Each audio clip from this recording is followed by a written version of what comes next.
Un buen día, mis amados hermanos. Doy gracias a Dios por la bendición y la oportunidad de poder dirigirme a ustedes en esta mañana para un poquito refrescar o reflexionar juntos sobre uno de los aspectos o sentimientos de lo que es el fruto de la carne, como es la enemistad.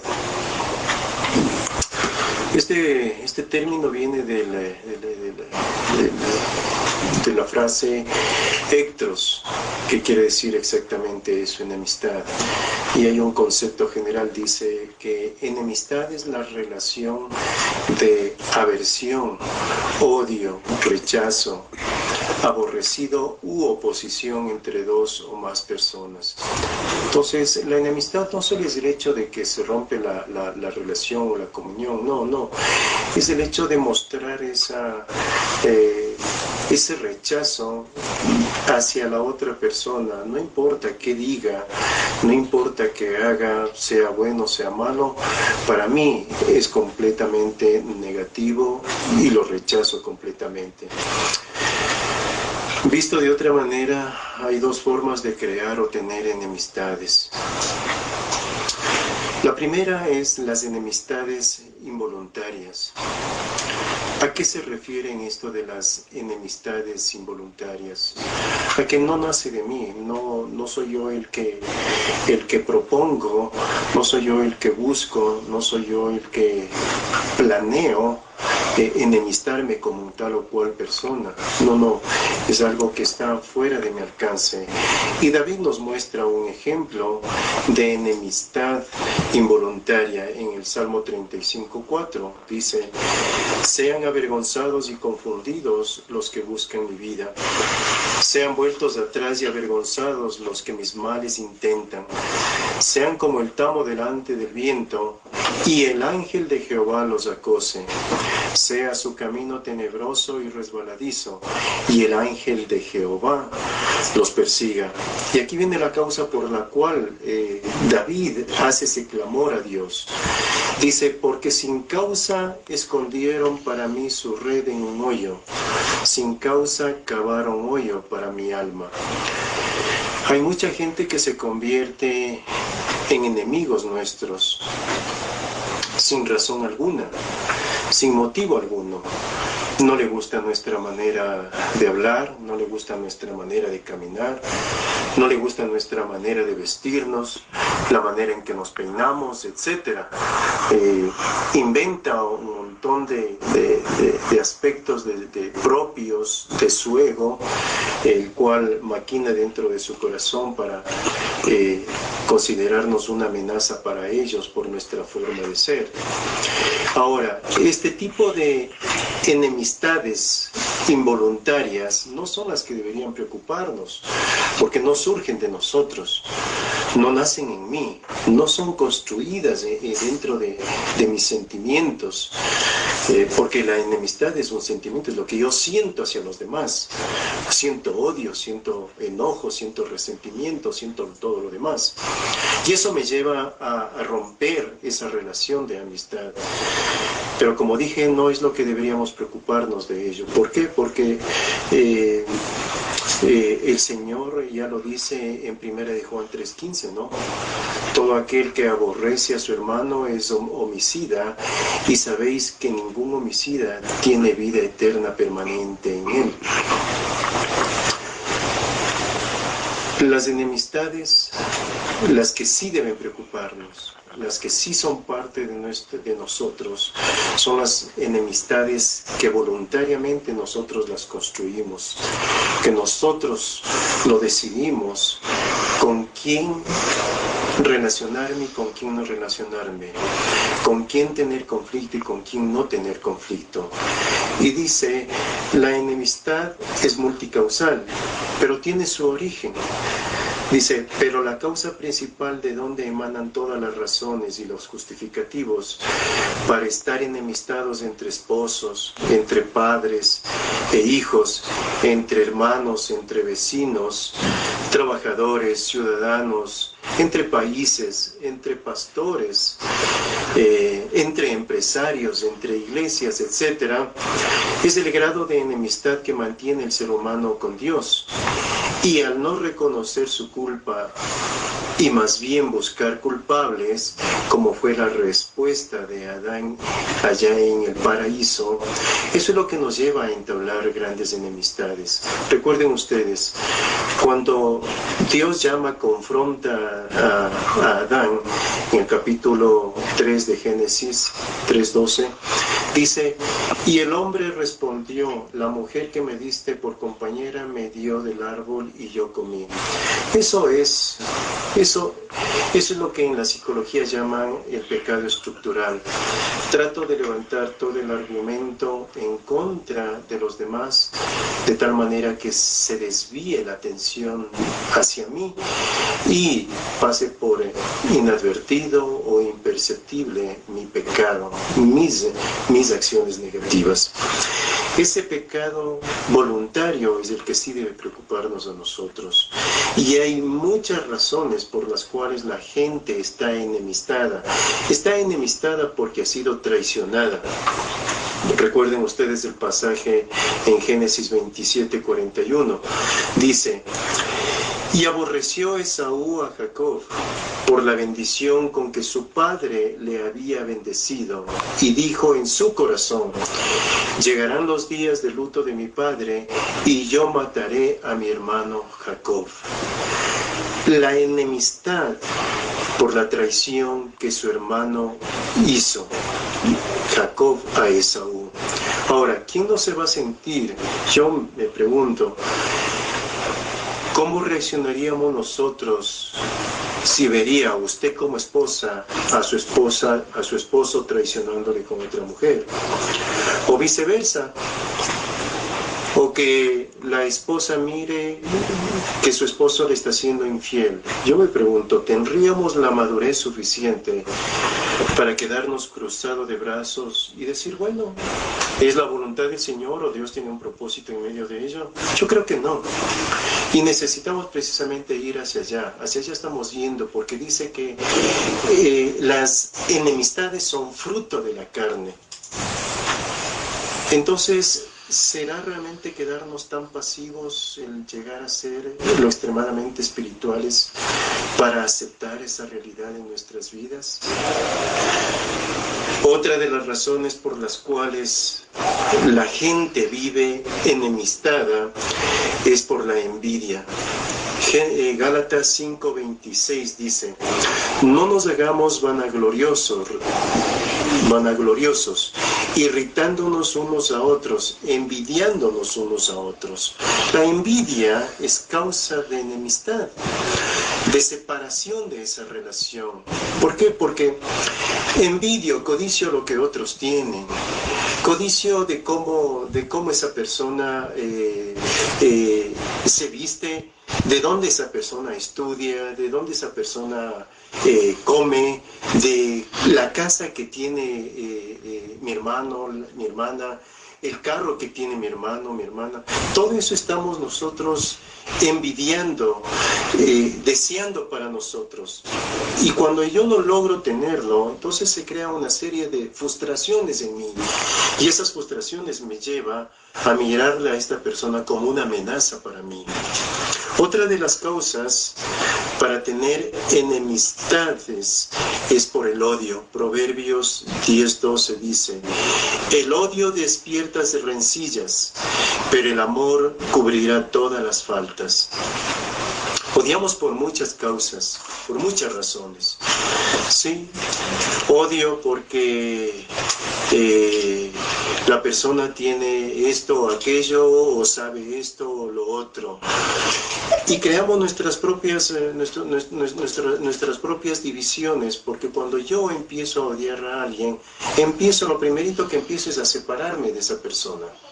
Otra de las causas por las cuales, entre muchas que estamos nombrando, por las cuales se crean las enemistades, es por la codicia. Éxodo 20:17, en el famoso decálogo del Señor lo dice así: no codiciarás la casa de tu prójimo, no codiciarás la mujer de tu prójimo, ni su siervo, ni su criada, ni su buey, ni su asno, ni cosa alguna de tu prójimo.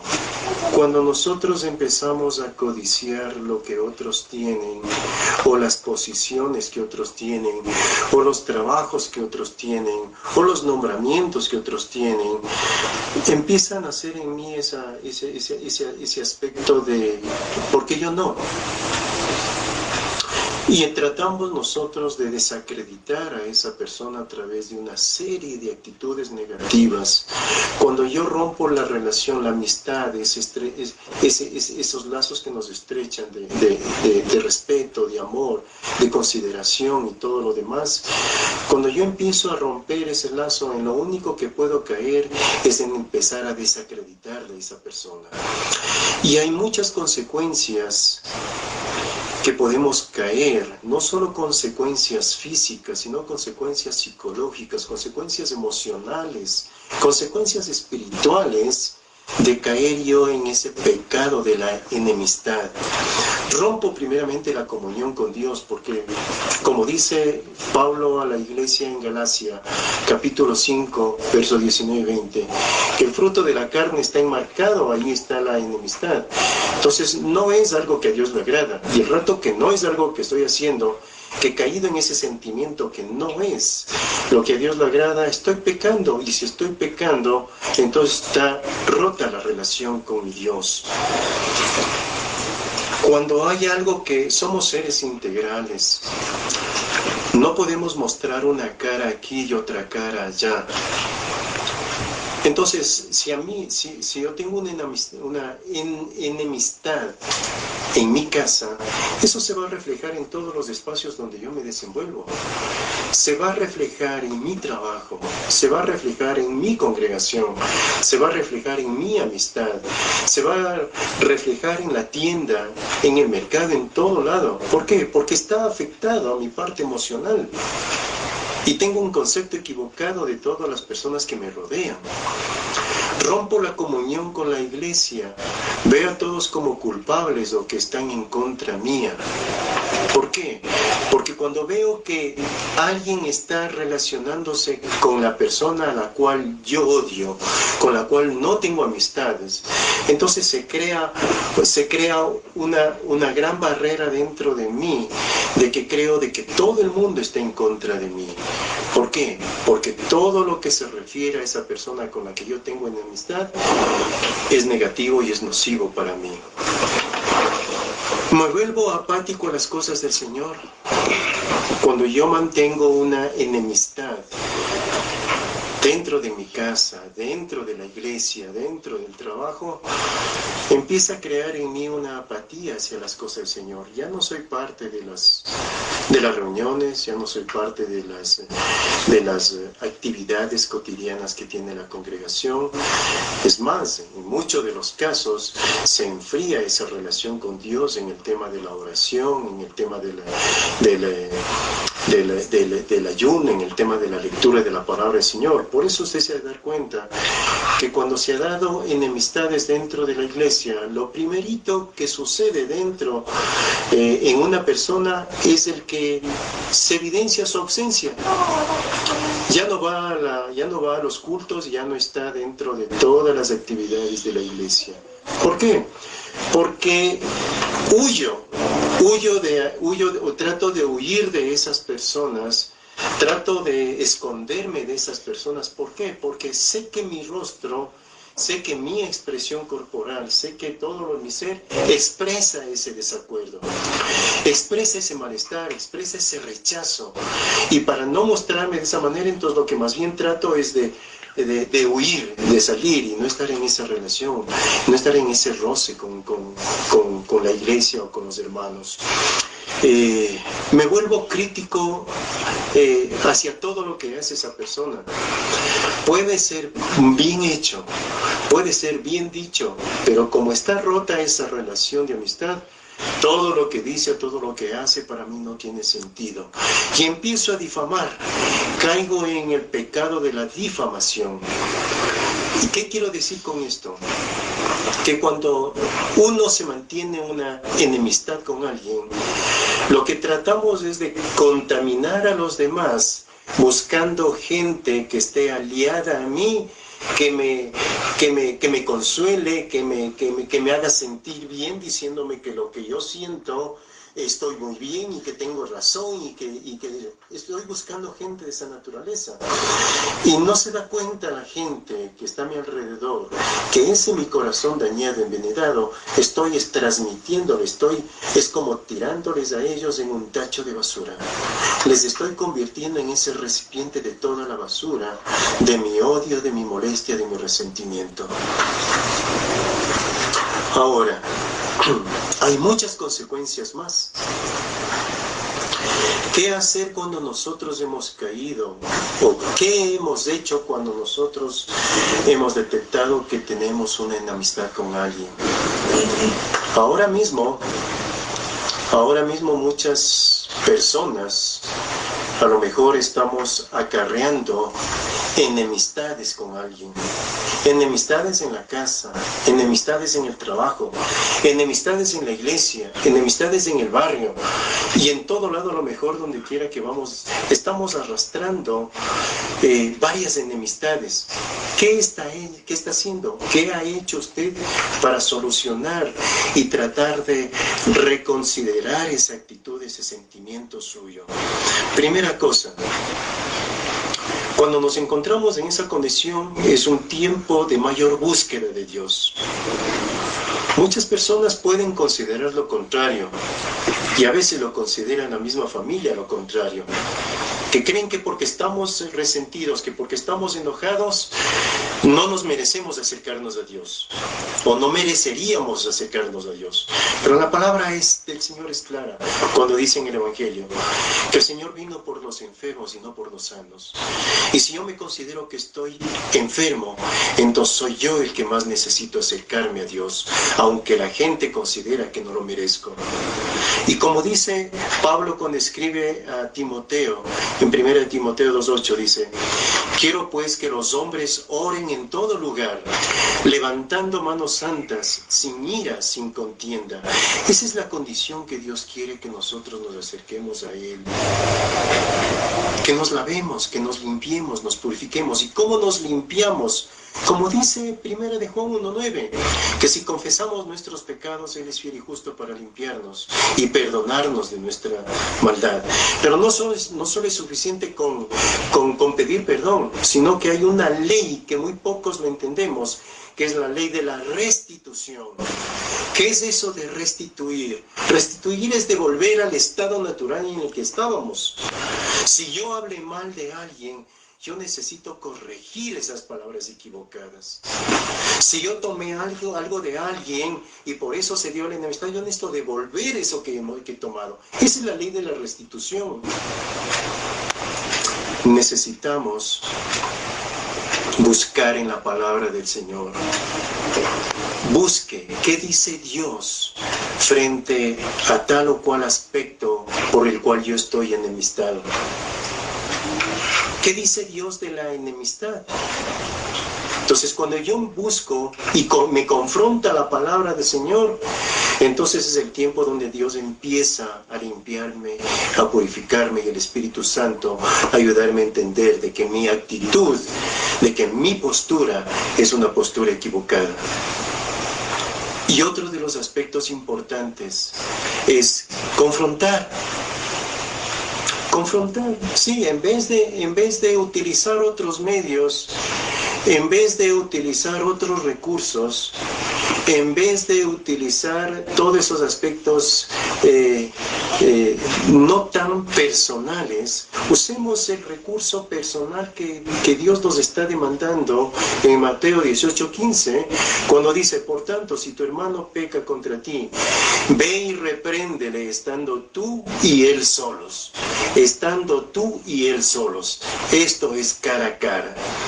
Si te oyere, has ganado a tu hermano, mas si no te oyere, toma aún contigo a uno o dos, para que en boca de 2 o 3 testigos conste toda palabra.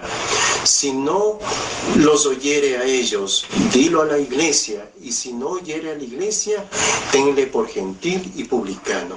Este es el proceso que Dios nos manda para solucionar nuestras diferencias, para no caer en el pecado de la enemistad, para no caer en el pecado de romper la relación, sea en la familia, sea en la iglesia, sea en el trabajo, sea en nuestro barrio, donde quiera que Dios nos tenga. La otra cosa que Dios quiere que nosotros actuemos cuando hay un aspecto de enemistad es saber pedir perdón, saber reconocer. Hay una frase muy importante, muy especial para mí, cuando yo leo la parábola del hijo pródigo. Y hay una parte en la que dice: y volviendo en sí, cuando el hijo ya se gastó todo y llega a ser el cuidador y el que alimentaba a los cerdos, y dice: y volviendo en sí, dice. ¿Qué quiere decir eso?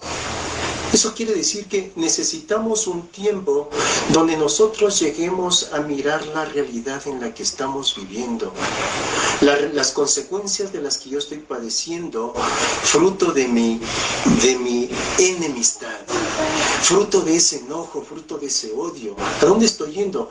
¿Cuál va a ser la consecuencia que yo voy a tener delante de Dios por mantener esa enemistad?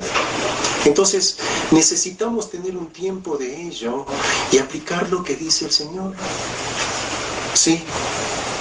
Si alguien peca contra nosotros, seamos frontales, vamos, acerquémonos.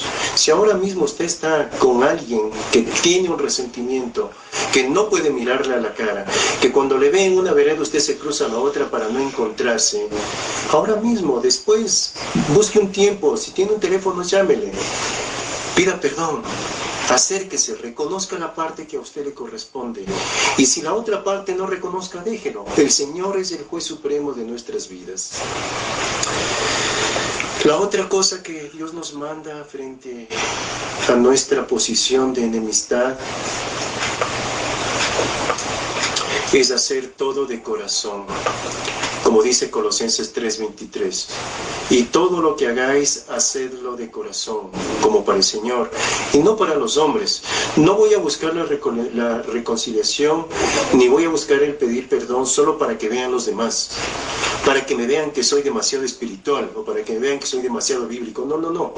Tenemos que hacerlo pensando que lo estamos haciendo delante de Dios.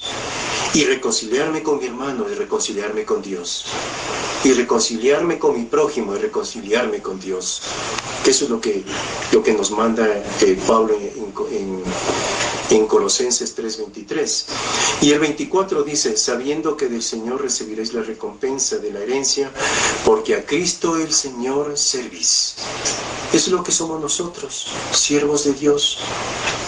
Ahora, hay una frase que a mí me llamó mucho la atención, y dice: cuando no hay odio dentro, no hay enemigos afuera.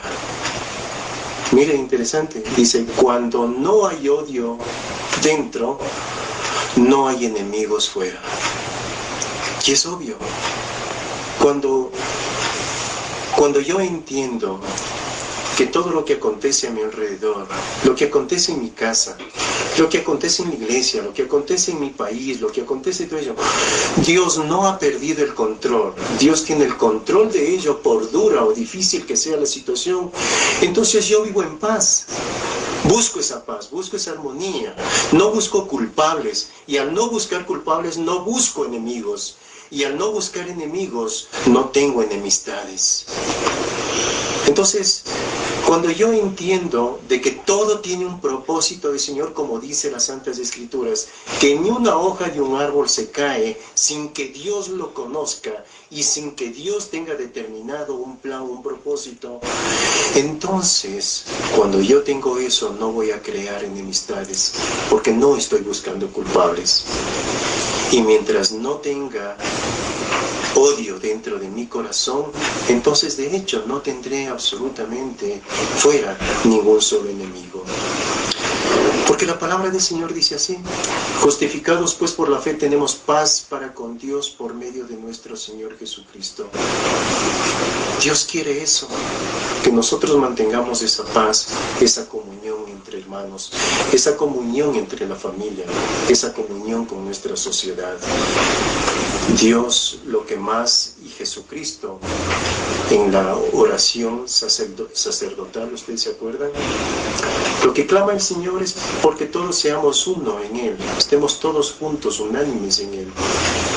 Y eso es lo que nosotros anhelamos a través de reconocer nuestros errores, a través de reconocer nuestros pecados, a través de clamar a Dios y dejar en las manos del Señor y no convertirme en juez ni en enemigo de nadie. Si hay algo que a usted le está molestando, vaya, golpee la puerta de ese hermano, de ese familiar, de esa amistad, de ese compañero y dígalo, confróntelo. Si, como dice la palabra del Señor, si logra entender la otra persona, la otra parte, el por qué está haciendo esto, ha ganado, dice la persona. Y si no, déjele en las manos del Señor. Dios es el juez que nunca nos falla. Que Dios le bendiga.